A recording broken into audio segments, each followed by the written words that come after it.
Bwana Yesu apewe sifa. Nataka tuziangalie kanuni kadha wa kadha ambazo zinaweza kukufanya kuwa kiongozi mzuri. Maisha yote yanaongozwa na kanuni. Tuanze kwa kuangalia kanuni mojawapo. Jambo la kwanza, kiongozi unatakiwa kuwa na maono. Kiongozi mzuri lazima uwe na maono ya wazi kuhusu unakoelekea na uweze kuwaeleza na wengine ili wahamasike kukufuata, kwa sababu uweze kuwa kiongozi ukawa mwenyewe. Lazima uwe na watu ambao wanakufuata. Kwa hiyo lazima uwe na vision ambayo unaweza kuisema na watu wakaielewa na wakaamua kukufuata. Ina maana ushawishi, lazima uwe na maono. Jambo lingine, lazima uwe mwadilifu. Uongozi bora hujengwa juu ya msingi wa uaminifu, uwazi, kutenda kilicho sahihi hata bila watu kukushinikiza.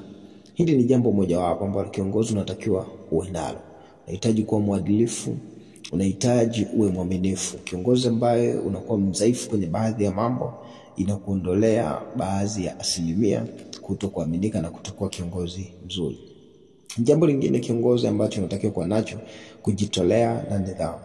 Uongozi huhitaji kujitoa kikamilifu, nidhamu ya maisha ya kazi pamoja na uthabiti hata katika changamoto. Hili nalo ni jambo la muhimu. Lakini jambo lingine la tano, kusikiliza na kuwaheshimu wengine.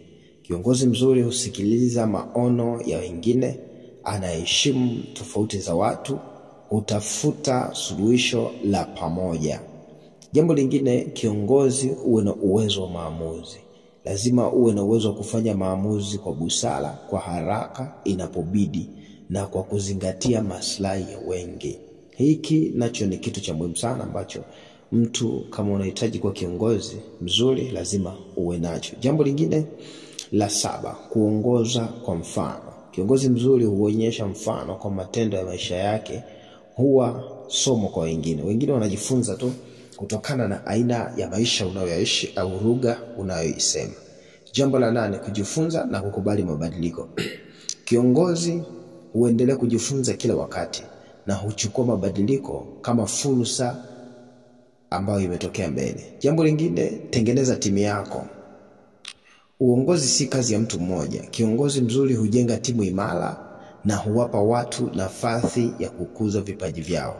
Jambo lingine la mwisho, kiongozi unatakiwa kuwa na huruma na upendo, hasa kwa viongozi wa kiroho. Upendo kwa watu ni jambo la msingi sana. Humfanya mtu kiongozi kuwa karibu sana na watu wake na waone amani anapokuwa pamoja naye. Basi Mungu akubariki sana. Leo tumejifunza kwa dakika chache, tutapata nafasi